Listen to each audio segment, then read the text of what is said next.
Okay, so hey guys, and today I'm back with another movie review, and this time it is the requel of the original Jumanji movie, which is Jumanji Welcome to the Jungle, which was released in 2017. So let's begin the review. Okay, so in the opening, this movie tells us that this time Jumanji is a video game instead of a board game, which is an amazing idea. But I think it would make more sense if they just told that Jumanji has always been both a video game and a board game, instead of trying to say that the board game Jumanji transported itself into the video game or something, or like transformed itself or something. Seriously, I know that the Jumanji board game has some magical powers, but how does it transform itself into a video game just like that?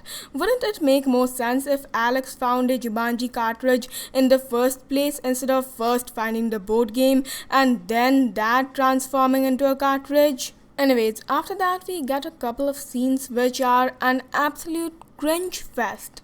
They were just so incredibly cringy, and this movie turned good only after they went inside the Jumanji video game, because before that it was just so boring and cringy. Okay, so now let's talk about the video game itself. While the first movie, even after being a movie that focused on a board game, didn't feel more of a board game movie but an adventure movie, this one is a video game movie and actually feels like a video game movie more than it does feel like an adventure movie. I really liked the strengths and weaknesses and all that all the characters had, and I also liked how all of those came to use at some point in the movie, which made it really satisfying. The lives thing also made every scene much more intense, and I really liked how they didn't have like infinite lives or something like that, because I really hate how in some games you just get so many lives. Okay, so now let's talk about the characters of this movie. All of them are really great, and I think that the casting is just amazing, and I don't think that this movie could have been as funny as it is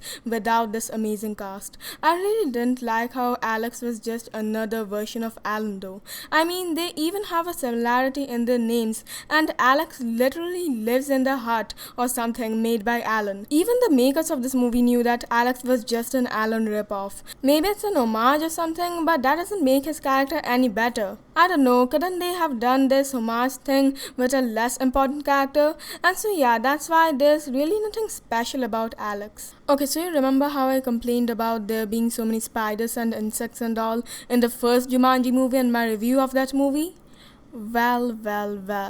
This movie doubled the amount of insects, because for some reason the villain of this movie absolutely loves insects, and I hate him for that. Like, this guy isn't a good villain in the first place, even without those spiders and insects and all, but they had to make him even worse by making spiders and centipedes and all crawl all over him. Can somebody just call the hunter guy back? He was a much better villain than this insect loving monster.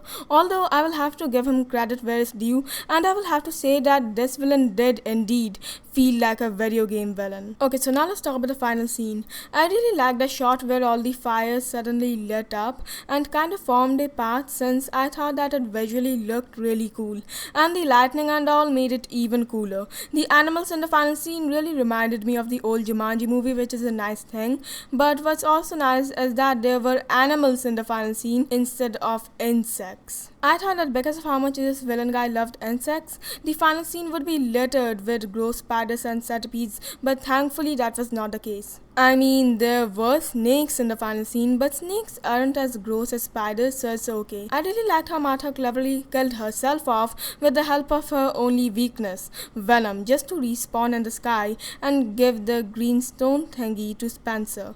They made some clever use of having more than one life in the game, which was a really nice touch. And of course, they returned to the real world after that in a kinda heartwarming scene, but after the return, the movie unfortunately stops being good once again, because this movie just turns so cringy when the characters are not in Jumanji.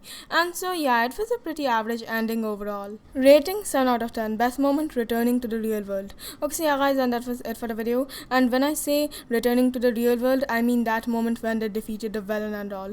And so yeah, don't forget to like, comment, share, and of course subscribe. And so yeah guys, bye.